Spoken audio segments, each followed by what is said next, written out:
শুভ সকাল আমার প্রিয় বন্ধুরা, আশা করছি তোমরা সবাই খুব ভালো আছো এবং যে যেখানে আছো অনেক সুস্থ আছো। আর তোমাদের ভালোবাসায় আমিও অনেকটা ভালো আছি।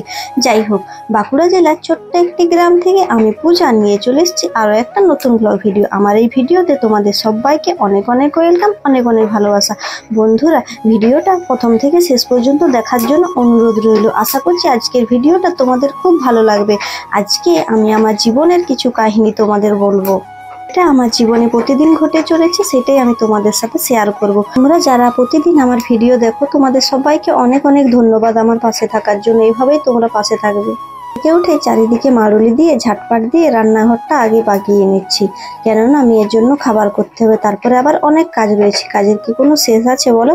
তো চলো আমি আমার প্রতিদিনের নিত্যদিনের কিছু কাজ করতে করতে তোমাদের সাথে আমার কথাগুলো শেয়ার করি। আমরা গরিব, আমাদের কোনো স্বপ্ন দেখতে নেই। কেন জানো? আমাদের টাকা নেই, যা থাকে তাই দিয়ে সংসারটুকু চলে। টাকার জন্য আমাদের স্বপ্নই থেকে যায়, সহজে পূরণ হয় না, অনেক বাধা আসে।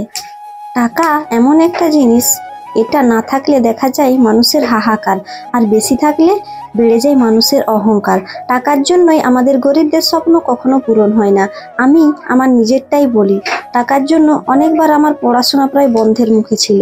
অনেক কষ্ট করে বর আমার পড়াশোনার টাকাটা জোগাড় করেছিল, ধার দেনা করে, এমনকি লোনও নিতে হয়েছিল।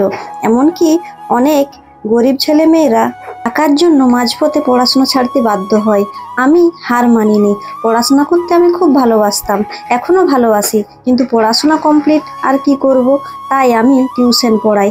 আমি পড়তেও ভালোবাসি আর পড়াতেও ভালোবাসি। সারাদিনে কাজের চাপে নিজের তেমন একটা যত্ন করা হয় না। চুলটার তো যত্ন হয়ই না, নইলে আমার চুলটা আগে অনেক লম্বা ছিল, সেই কারণে এখন দুর্বল হয়ে গেছে। তো কাজের ফাঁকে একটু নিজের আঁচড়ে নিলাম, নইলে এলোমে হয়ে থাকলে না কেমন একটা অজস্র লাগে। একটা কথা জানো তো বন্ধুরা, মানুষ কিছু কিছু কাজ করে, কেউ অভাবে আবার কেউ স্বভাবে। তেমনই হয়েছে আমার। আমি টিউশনি পড়াই অভাবে এবং স্বভাব দুটোর জন্যই। দিন আনা দিন খাওয়া আমার পরিবার। বর আমার বাইরে মেডিসিন কোম্পানিতে কাজ করত, আমি তখন পড়াশোনা করতাম। প্রতি বছর ভালো নাম্বার পাওয়ার কারণে আমি স্কলারশিপ পেতাম। যখন এমএ পড়ি তখন ফার্স্ট ক্লাস পেয়ে, ভালো নাম্বার পেয়ে ভালো টাকা স্কলারশিপ পেয়েছিলাম। সবে মিলিয়ে প্রায় 1 লাখ টাকার কাছাকাছি, কিন্তু একসঙ্গে পাইনি। প্রথম পেয়েছিলাম 24,000 আর 9,000। এই দিয়েই শুরু হয়েছিল আমাদের কাপড়ের দোকানের রেডিমেড ব্যবসাটা। প্রথম দিন ওই দিয়েই মাল আনা হয়েছিল, তারপরে লোন নিয়েও দোকানটা আস্তে আস্তে একটু একটু বাড়িয়েছে। বরকে যাতে সারা জীবন বিদেশে না থাকতে হয়, আমি চাই বাড়িতেই কিছু একটা করুক। তারপর ব্যবসা এখন খুব ভালো চলেনি, ভগবানের আশীর্বাদে তোমাদের ভালোবাসায় টুকটাক ভাবে চলছে। সংসারটুকু যাই হোক করে যাচ্ছে। হাটে দোকান নিয়ে যাই, তাই একটু ভালো হয়। তারপর ব্যবসার টাকার লাভ থেকে একটা সেলাই মেশিন নিয়েছিলাম, আমি আর বর দুজনে যুক্তি করে। যেহেতু আমি একটু একটু সেলাই জানি, আর দোকানের কিছু কিছু জিনিস অন্য জায়গায় সেলাই করতে হয়, তাই ভাবলাম নিয়ে নিই। তাই টুকটাক চলছে, তেমন কিছু আয় হয় না, তবে আমার বিশ্বাস আমি একদিন কিছু করবই, একটা ভালো জায়গায় পৌঁছাবই। দেখতে দেখতে 7:30 বেজে গেল। এখন আমি যেখানে টিউশন পড়াই দোকানের বাইরের দিকটা একটু ঝাড় দিয়ে দিচ্ছি। এইটা আমাদের বাড়ির বাইরের রাস্তার দিকটা, এখানটাও একটু ঝাড় দিয়ে দিচ্ছি, কেননা এরপরে আমার টিউশন আছে, তারপর টিউশন পড়াবো। আমার শর্ট ভিডিও দেখো, এই যে রাস্তাটা দেখতে পাচ্ছ, এই রাস্তাটাতে আমি শর্ট ভিডিও বানাই, খুব ভালো লাগে আমার জায়গাটা। তো তারপরে পর্দাটা একটু টেনে দিলাম, এরপর টিউশন পড়াতে বসবো। টিউশন পড়ানোটা শেয়ার করলাম না, সব দিন ভিডিও করতে ইচ্ছা করেনি, খারাপ লাগে। তো এখন আমি সকালে তারপর রান্নাটা করে নিচ্ছি। ভাত হয়েছিল, গরম ভাত, তারপরে তরকারি কিছু করা হয়নি, তো এখন আমি একটু আলু ভেজে নিচ্ছি। তাই অনেক স্বপ্ন আছে আমার জীবনে। টিউশন পড়িয়ে যা হয় তা দিয়ে মেয়ের খাবার, মেয়ের পোশাক আশাক আর আমার পোশাক আশাকে চলে যায় যাই হোক করে। আমি শুধু পড়াশোনাতেই ভালো ছিলাম না বন্ধুরা, আমি খুব ভালো ছবিও আঁকতাম। স্কুল জীবনে অনেক প্রাইজ পেয়েছি, খেলাধুলাতেও ছিলাম অনেক ভালো, নাম দিলেই কিন্তু ফার্স্ট সেকেন্ডের মধ্যে থাকতাম। নাচ গানটাও মোটামুটি ভালোই করতাম। সেদিন কাজের ফাঁকে মেয়েকে আমি 2বার করে বই পড়াতে বসি। আজকেও একটু সময় পেয়েছি সকালে, তাই সকালে একটু পড়াতে বসেছি। প্রতিদিনের চেষ্টা করি সকালে একবার, রাত্রিতে একবার পড়তে বসাতে। পড়তে না বসলেও গল্পের ছলে কিংবা খেলাধুলার ছলে ওকে আমি অনেকটা পড়া শিখিয়ে দিয়েছি। আমার মেয়ে এই 2-2.5 বছর বয়সে প্রায় 50টার মতো কবিতা বলতে পারে। তো ফল ফুল অঙ্গ প্রত্যঙ্গ পশু পাখি সব কিছুর ইংলিশ খুব সহজেই বলে ফেলবে। ইংরেজি 12টা মাসের নাম, বাংলা মাসের নাম, আরও অনেক কিছুই, প্রায় সব কিছুই শিখে গেছে। লিখতে এখনো শিখেনি, একটু একটু পাচ্ছি। চাই আমার মেয়ে পড়াশোনায় আমার থেকেও অনেক ভালো হোক, কেননা আমাদের মা বাবারা তেমনভাবে পড়াশোনা শেখায়নি, কারণ তারা এতটা শিক্ষিত নয়, যতটা পেরেছে শিখিয়েছে। তো মেয়ের পড়াতে পড়াতে একজন গ্রুপ প্লাগ করতে এসেছিল, তার গ্রুপ প্লাগটাও এখন আমি একটু করে নিচ্ছি। এই কাজটা দিয়েও আমার কিছুটা উপার্জন হয়, তাই দিয়ে নিজের কিছু কেনাকাটা করা হয়।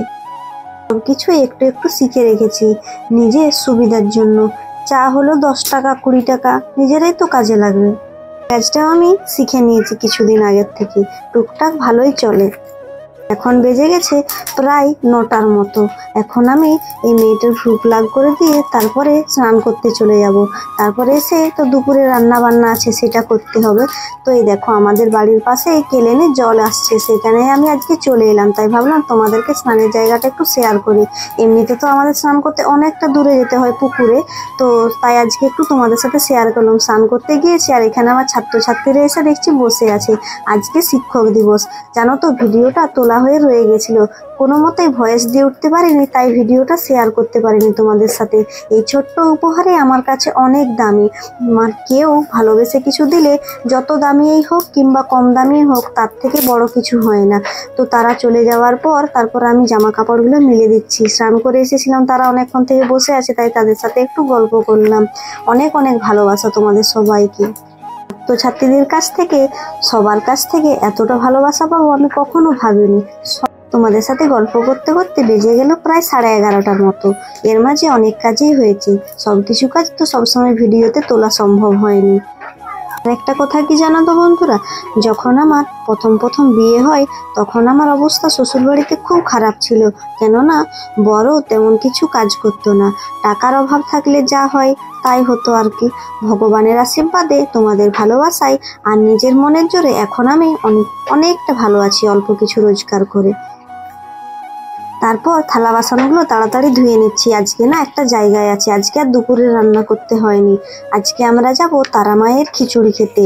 আর আজ বৃহস্পতিবার, অনেক কাজ ছিল, ঘর পোছাপুছি। তো এখন আমি রেডি হয়ে একটু আলপনাটা দিয়ে দিচ্ছি। বেজে গেছে প্রায় 12টা মতো।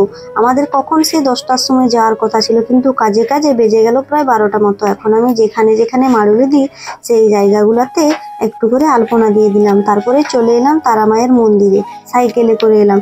এখানে কত কত খিচুড়ি হচ্ছে তোমরা দেখতে পাচ্ছ, তার অনেক বড় বড় কড়াই, হয়তো ফোনেতে বোঝা যাচ্ছে না, কিন্তু কড়াইগুলো না অনেকটা বড়। তো এখানেই আমার মামা শ্বশুর বাড়ি লক্ষ্মীসাগর, এখানে এসেছিলাম। এখানে প্রায় অনেকগুলো গ্রাম, সবাই এখানে খিচুড়ি খেতে আসে আজকের দিনে। তারা মায়ের খিচুড়িগুলো রান্না করে এই এত বড় বড় কেমন বাক্সর মতো, এগুলোকে কি বলে আমি ঠিক জানি না। এখানে খিচুড়ি রাখা থাকে, তারপরে হাঁড়িয়ে করে নিয়ে গিয়ে সবাইকে পরিবেশন করা হয়।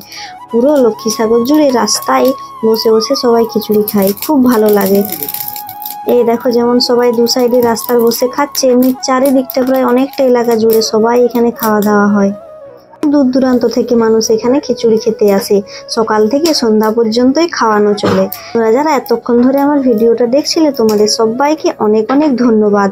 এভাবেই সবাই আমার পাশে থেকো। আর আমার এই ভিডিওটা ভালো লেগে থাকলে একটা লাইক আর ছোট্ট করে একটা কমেন্ট করে দিবে, যেটা করলে মনটা সব থেকে বেশি ভালো লাগে। তোমাদের কমেন্ট পড়তে আমাদের খুব ভালো লাগে। প্রতিদিন আগে কমেন্ট পড়ি, তারপর সব কিছু কাজ। এদিনে লক্ষ লক্ষ মানুষ এখানে খিচুড়ি খেতে আসে, তোমরা তো দেখেই বুঝতে পেরেছো। আর যারা এখানে আমার পাশাপাশি বাড়ি তারা তো জানোই, তাদের বলার কিছু নেই। বন্ধুরা আজকের ভিডিওটা আর বড় করব না, গল্প করতে করতে অনেকটাই বড় হয়ে গিয়েছে। তোমরা সবাই ভালো থাকবে আর সুস্থ থাকবে। আর এখন যা বর্ষা চলছে, সবাই সাবধানে থাকবে। যাদের ধারে পাশে নদী সমুদ্র আছে, আমাদের এখানে না ডাঙা জায়গা, আমাদের এখানে জল বৃষ্টি যতই হোক না কেন কোনো সমস্যা নেই। ভিডিওটা প্রায় অনেক দিন আগের থেকে তোলা রয়েই গেছিল, কিছুতেই ছাড়াই হয়নি, অনেকটা পিছনে পড়ে রয়েই গিয়েছিল, তাহলে আর মনেই ছিল না। তো আজকে পেলাম, ভাবলাম ভিডিওটা ছেড়ে দিই। এত কষ্ট করে রেকর্ডিং করেছি, না ছাড়লে হয় বন্ধুরা। তো তোমাদের সাথে দেখা হচ্ছে নতুন কোনো একটা ভিডিওতে। ততক্ষণ তোমরা ভালো থেকো, সুস্থ থেকো, আজকের মতো।